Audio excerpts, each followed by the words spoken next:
In this video, I want to share with you guys some verses from the Quran and then show you how Sheikh Uthman bin Farouk demonstrates to us how they're actually false. I'm just going to be reading key parts of the verses for the sake of brevity. In chapter 11, verse 1, it speaks of the Quran, a book whose verses are set clear. In chapter 6, verse 114, it speaks of the Quran explained in detail. In chapter 16, verse 89, it speaks of the Quran making clear everything. In chapter 41, verse 3, it speaks of the verses in the Quran being explained in detail. In chapter 12, verse 111, it speaks of the Quran being a detailed explanation of everything. Now, keeping those passages in mind, listen close to the segment of this debate between Sheikh Uthman bin Farouk and someone taking the Quran-only position. Let's see if Uthman confirms that the Quran is actually explained in detail, if it is actually clear, fully explained, or if he shows that the Quran is actually false, that it's not fully explained, and you actually need books on Arabic grammar, you need hadith, and etc. Here's the clip.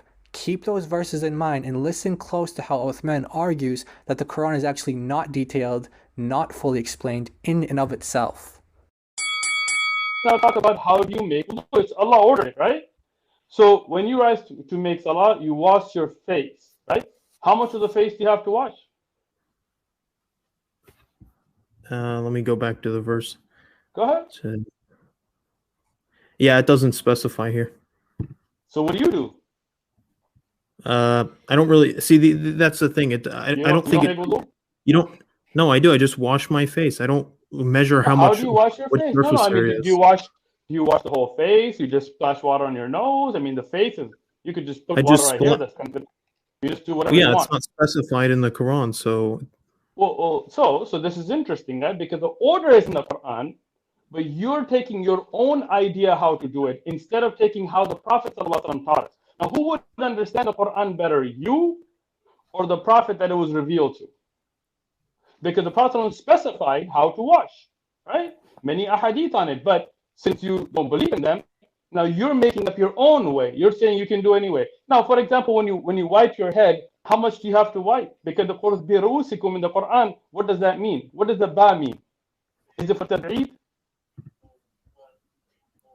I don't speak Arabic, so. Bro, it's not about Arabic. It's about understanding the ayah of Quran. What does it mean to wipe the head? Birusikum ba here. I mean, if you don't, how much of the head do you have to wipe? It just says wipe your heads. Well, what does that mean? So this is my head. It means to wash water on your. If I go like this, is that enough? Yeah, because I don't think God's gonna punish you for missing an inch of surface area. This is where your ignorance comes out, right? Because you don't. No. Wait, hold on. No. Forget respect. Listen to me. When we're talking about the Quran, you can't play with it. It's not something for you to go and take shots at, right?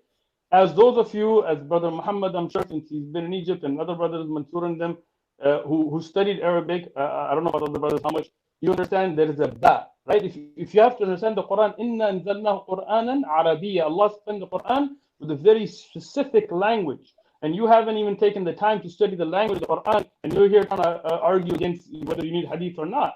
When you look at ba, it as a Saybawayh and others said, it cannot come for tabi'id, it cannot come here in the Quran for a part of the head, right? So now Allah specified in the Quran, and it was explained through the authentic ahadith of the Prophet sallallahu alaihi wasallam, right?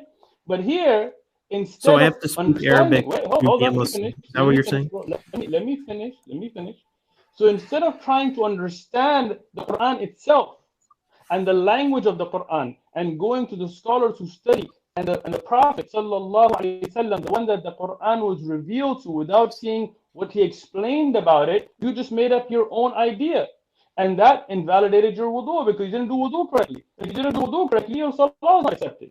And yes, Allah will punish you because it was obligatory upon you, as salah is obligatory. Those that are the aspects of salah, like wudu, is obligatory upon you to learn. So, Ben Sham, Yahudi, why don't you go and learn the Quran before you go and debate in things. Learn from a I did, scholar. but when you're washing your head, right? Yeah, you're not always doing it. Wait, hold on. You don't wash your head. Wipe you wipe it, over your yeah. head. There's a difference between ghasl wal masah. When you wipe your head, you're not doing it in the same exact path every single time. So yes, it doesn't actually matter. You're wrong. When you wipe your head, you have to wipe your head in the way the Quran has ordained, and this is explained to the Arabic language and then to the Sunnah, the authentic way of the Prophet sallallahu alaihi wasallam. In chapter 12, verse 111, it speaks of the Quran being a detailed explanation of everything. And this is explained to the Arabic language and then to the Sunnah, the authentic way of the Prophet sallallahu alaihi wasallam.